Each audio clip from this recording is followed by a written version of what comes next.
నేను నమ్మి మోసపోయాను. 2019 ఒక చిన్న ఉదాహరణ చెప్తాను మీకు. 2019 ఎన్నికలు వచ్చాయి. అభ్యర్థుల ఎంపికలో బిజీగా ఉన్నాను. తెల్లవారితో నిద్ర లేస్తాను, ఒక చీటీ వచ్చింది. వివేకానంద రెడ్డి గారు గుండెపోటుతో చనిపోయాడు. ఇది న్యూస్. మీరేమనుకుంటారు? అప్పుడు ఆ దినంగానే ఏమనుకుంటారు? నిజం అనుకుంటారా లేకపోతే సందేహిస్తారా? నిజమని నువ్వు కడపలో ఉన్నా కూడా అనుకున్నావు. కడపలో లేనివాళ్ళు ఏమనుకుంటారు? పాపం అనుకుంటాం. అవునా కాదా? నేను కూడా సీఎం కొండి పాపం అనుకున్నాను.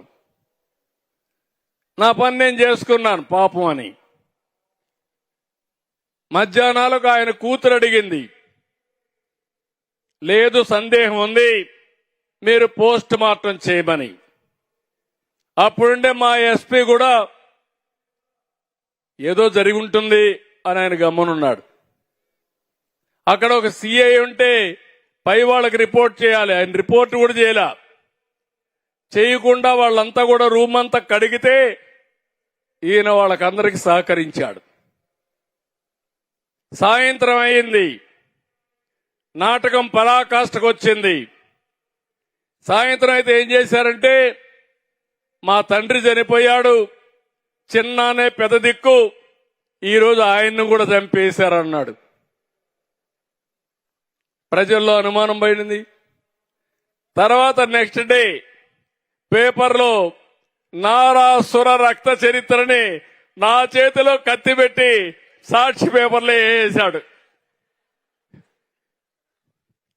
నేరస్తులు తప్పించుకొని ముఖ్యమంత్రి పైన నేరం వేసే పరిస్థితికి వచ్చారు. మీరు నమ్మారు, అప్పట్లో నమ్మారు, ఓట్లు వేశారు. నేను ఓడిపోయా. 5 ఏళ్లు నానా ఇబ్బందులు పడ్డాం. అదే నేను గాని తెల్లవారితో గాని పసిగట్టి దోషుల్ని అప్పుడే అరెస్ట్ చేయించుంటే నేను ఓడిపోయేవాడిన తమ్ముడు అని మిమ్మల్ని అడుగుతున్నా. అందుకే పోలీసులు గుర్తుపెట్టుకోవాలి, ఇలాంటి కేస్ స్టడీలు నా జీవితంలో చాలా స్టడీ చేశాను. మా పోలీసులు చెప్పినా ఇప్పుడు మాత్రం నేను చాలా జాగ్రత్తగా ఉన్నా. నేను ముఖ్యమంత్రిగా ఉన్నంత వరకు నన్ను ఎవ్వరూ మభ్య పెట్టలేరని మరొకసారి మీ అందరికీ విజ్ఞప్తి చేస్తున్నాను.